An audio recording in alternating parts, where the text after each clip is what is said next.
प्यारे बच्चों, आज हम लोग फिर मुगल बादशाह अकबर और बीरबल की कहानी सुनेंगे।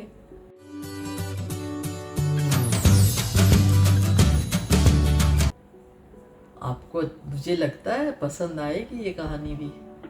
तो एक बार की बात है बच्चों, बादशाह तो उनके मन में कुछ अनोखी अनोखी बातें आ जाती थी, कुछ कुछ उलझुल सोचते रहते थे और बोलते थे कि ऐसे ही होना चाहिए, ऐसे ही होना चाहिए। तो एक बार क्या हुआ, उन्होंने बीरबल को बुलाया और कहा कि बीरबल, मुझे तो बैल का दूध चाहिए। तो बोले महाराज, बैल का दूध? दूध तो गाय देती है। बोले नहीं नहीं, मुझे पता नहीं है, मुझे बस बैल का दूध पीना है और पीना है, मैं और कुछ नहीं जानता हूँ। तुम कल जरूर मेरे लिए बैल के दूध की व्यवस्था करना। तो बीरबल ने कहा ठीक है हुजूर, मैं व्यवस्था करता हूँ आपके लिए। और फिर जब उसकी सभा समाप्त हो गई तो बीरबल घर चला गया। घर जाके थोड़ा मायूस हो गया तो उसकी बेटी ने पूछा कि पिताजी, आज आप थोड़ा उदास दिख रहे हैं, मुझे क्या बात है? तो बोले बेटा देखो, ऐसे ऐसे बादशाह ने कहा है कि मुझे तो बैल का दूध पीना है। और ऐसा बोल के उन्होंने बेटी के कान में धीरे से एक योजना बता दी। तो बेटी ने हाँ ऐसे हामी भर दी, बोली ठीक है पिताजी, हम लोग मिलके ये काम करेंगे। तो बोले ठीक है। रात में, आधी रात में बीरबल अपनी बेटी को लेके जाता है और बहुत सारे कपड़े ले जाता है साथ में, और अपने तो पेड़ के पीछे छुप जाता है। और अकबर की जो खिड़की थी उसके नीचे में उसको बोलता है कि बेटी तुम कपड़े धो यहाँ पे जोर जोर से। अब वो कपड़े को पीटने लग जाती है, बेटी धोने लग जाती है। तो बादशाह की नींद खुलती है। बोले भाई, इतनी आधी रात में कौन है और मेरी खिड़की के नीचे कौन कर रहा है ये काम? तो आते हैं नीचे, आके देखते हैं। तो बोले कि भाई तुम कौन हो?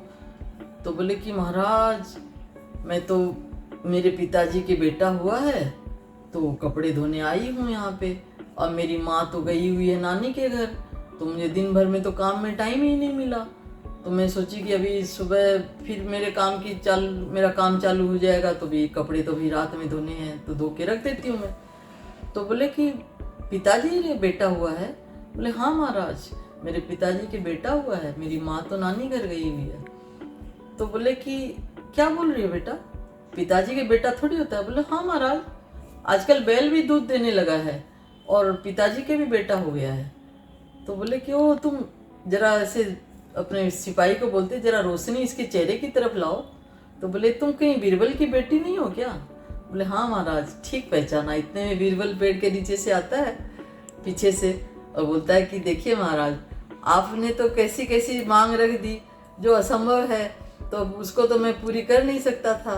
अगर मांग पूरी नहीं होती तो आप नाराज हो जाते। तो उसी को आपकी नाराजगी मिटाने के लिए, आपको समझाने के लिए मुझे ये ड्रामा करना पड़ा। तो अकबर बहुत खुश हो जाता है, बोलता है बीरबल, इसीलिए तो मैं तुमको अपने पास रखता हूँ कि तुम्हारी बुद्धि से मेरी हर समस्या का हल हो जाता है। तो सोच बच्चों, अच्छा लगा ना? बीरबल बहुत हाजिर जवाब था, बहुत बुद्धिमान था और हर समस्या का हल वो चुटकियों में निकाल लेता था। तो कहानी अगर आपको पसंद आई हो तो इसे लाइक कीजिएगा, शेयर कीजिएगा, सब्सक्राइब कीजिएगा।